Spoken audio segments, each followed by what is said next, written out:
The Chicago Sky made history in the deal that they did for Marina Mabrey. We're going to talk about what history they set with that. We're also going to talk about the re-signing of Rebekah Gardner and go around the WNBA for news. We're going to get into all that and more right after this. Welcome to Chicago Sky Central, and here's your host, Haize. All right, Sky fans, welcome to another episode of Chicago Sky Central. I'm the host here, Haize. You can follow me right off the top at CEO Haize. So, going around the WNBA, so we have a couple of more signings. So, Mariah Jefferson has signed with the Phoenix Mercury, undisclosed amount. She is signed. She now joins them after acquiring Michaela Oniwer. I know I'm probably killing that, from New York. And also they re-signed Sophie Cunningham. They also lost Kia Nurse, who went to the Storm. But, you know, the Phoenix Mercury trying to put together a solid team there. When you look at it, Diana Taurasi and Brittany Griner have already kind of said that they will be and intend to re-sign with the Mercury as well. So, you know, that team is going to be another solid team to add to the WNBA. There has been now a clear kind of, you know, bar set. You have the teams that are competing for a title, and then you have the teams that are below that that are going to be playoff teams, scrappy teams, but they aren't really up there with the Las Vegas Aces and the New York Liberty. So we'll see how the other teams as they continue to go. And WNBA offseason has been a fun one so far. One of the more active WNBA free off seasons as well, at least in recent memory. We also have Brianna Jones signing with the Connecticut Sun as well. After Jonquel Jones goes away, she was already designated. She had that core designation, which the core designation allows for a player to get a one-year supermax contract while negotiating with the other team on a different deal. So it looks like she signed a one-year deal. We don't know what the terms of that deal is. It's probably going to be less than that supermax she could have gotten. But there we go. That's the news from around the WNBA. Not as much as what we've been digging into lately. Just some news there to kind of, you know, bite our teeth into. But let's get into what's going on with the Chicago Sky. Now, I did 2 videos last week on the Marina Mabrey signing. And it does look like, I know somebody had said in the comments, like, well, we don't think she's going to play point guard. Well, no, it looks like she's absolutely going to play point guard. Courtney Williams is going to be the 2 guard, and Kahleah Copper is going to be the starting 3. That's going to be our lineup there. But we have some more signings to talk about, but we're going to first look at this deal. So the WNBA actually made history. They are the first team in WNBA history which has given up control to both first-round picks beyond this season. And, you know, we've never seen that. That's a new rule that the WNBA just enforced, that you can trade your picks further out. So us, you know, giving up our 2024 pick and the right for the team to swap picks with us in 2025, we are the first team in the WNBA to give up rights for 2 picks out in the future. And I know some fans really, you know, you have the fans that sit where thinking that the Sky gave up way too much in this deal for Marina Mabrey. You have the fans that think, well, what draft picks are they really going to be worth? Even though this year's draft shapes up to be a pretty deep draft, especially for the WNBA. But when it's all said and done, what James Wade and the Chicago Sky have done with making this deal and making this historic deal is they have bet on this roster for the Chicago Sky and what this team is going to be for that basically this team has to succeed.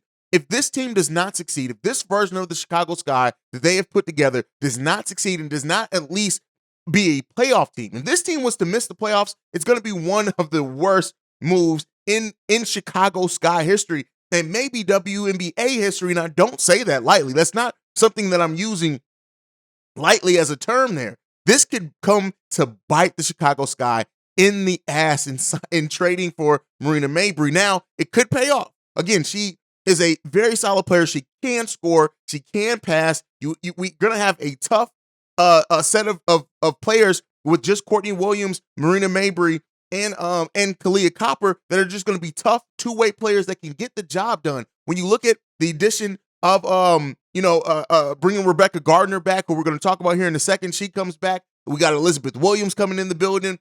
Lee Yaru, what's going on with her? Is she going to have a bigger role for this team? Listen, and Isabel Harrison, like what we've added to this team is, I'm not going to say we have not added talent. We absolutely have added some considerable talent to this team. But when you look at what we've lost and what those players were and how that team gelled together, it's some cause for concern. If this team does not gel in that same way and just work right now, and I hate comparing cross sports like this, but what the Chicago Sky have done is not too dissimilar from what the Chicago Bulls did 2 off seasons ago when they brought in Lonzo Ball, DeMar DeRozan, and the season before that they added Nikola Vucevic at the trade deadline. And now we're seeing that with the Chicago Bulls. It's just not paying off in a meaningful way. Now, I don't mean to bring over trauma from the Chicago Bulls into the Chicago Sky, 2 very different organizations in 2 very different leagues where, one minor move can take you way further in the WNBA, and one bad move can take you way further down in the standings in the WNBA just by the nature of how less teams they are and how spread out that talent can be. But when you look at this, this team is bet, and they made a bet that we hope is going to pay off. Now, I have my issues with it. I have my concerns with how this deal is going to end up working out for the Chicago Sky, and I know a lot of other Sky fans do as well. This is not something that you can look at and just wholeheartedly think is going to work out. So we'll end up seeing, I put a poll up to ask, did the Chicago Sky give up too much in the trade for Marina Mabrey? And it was split 50-50. So we'll see what it goes. But I don't think that people are really understanding, if this does not work, how much of a failure it can be. Yes, we know draft picks in the WNBA, there are a lot of first-round picks that don't even end up making their teams. They get cut just by the nature of the spots in the WNBA, or they don't come over. They play overseas, things like that. But I'm looking at this and saying this could be one of the moves that we really can look back in a year from now if this team does not make the playoffs. This year, we giving up a draft pick that could have been high. The 2 players that I already talked about in the draft when I was about to start my draft coverage, which then I stopped because we gave up our picks. In a draft where in a league where the talent that comes in isn't too far off from the talent that's already in the league. There are rookies that at least project, maybe not to give what Marina Mabrey gives immediately right now, but at least down the road, maybe better players. Now, something to be said that the Chicago Sky needed to make a move now to show and prove to Kalia Copper and the fan base that they are doing whatever it takes to stay in playoff contention. But you have to wonder, how much did you give up in that hunt for playoff contention? Ima Mieseman's still probably not coming back. All signs point to her probably not returning to the WNBA this season. If she was coming back, it'll look a little bit better. I know we brought a Stu back as well to play that center position, and we have another deep team. The depth of this team is not going to be something that's questioned. The quality of depth maybe, but the fact that it's so many unknowns leaves a lot to be desired for the Chicago Sky team, and we'll see if it pays off. The good thing with the WNBA, we're going to know pretty soon if it's going to pay off once the season does start and it tips off, how this team is going to gel together. Now, one of the things that the Chicago Sky did that I know all of us were hoping for, everybody's been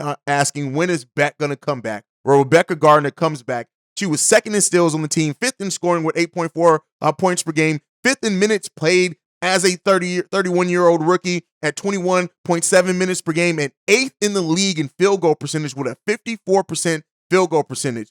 Listen, we needed Rebekah Gardner to come back, especially when you look at how much has changed with this team. Rebekah Gardner was a gem for the Chicago Sky last year, and when she was the way that she came in, was able to play and execute. And she just is a player that gives effort on both sides of the ball. She understands how to pick her spots. She understands how to fit into any lineup. And I really do think we could be seeing a case for Rebekah Gardner to win 6th Player of the Year award this year. If the Chicago Sky do have a great season, she could absolutely be in line for that. She's going to be a huge part of this rotation. She's going to understand her places already. James Wade is familiar with her, and she's probably going to get off the bench before Dana Evans or Julie Alleman. So we have that framework there. Still a little concerned with it overall, but at least, the Chicago Sky have done a pretty good job, not looking at just what they gave up. If you just look at the players that came and they've now brought to this roster, they've done a pretty solid job at retooling on the fly after how many players that they've lost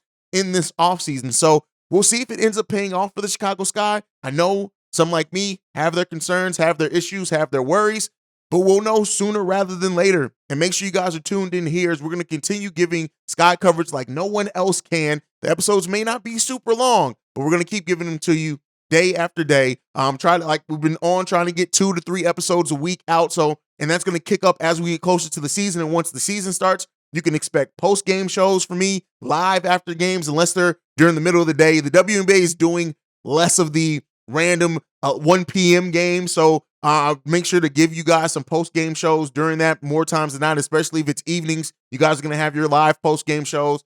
Let me know Would you be interested? I want to make sure that it's going to be something that adds value to the channel. If you're interested in live pregame or halftime shows as well, I do that over for Chicago Bulls and Chicago Bears Central channels.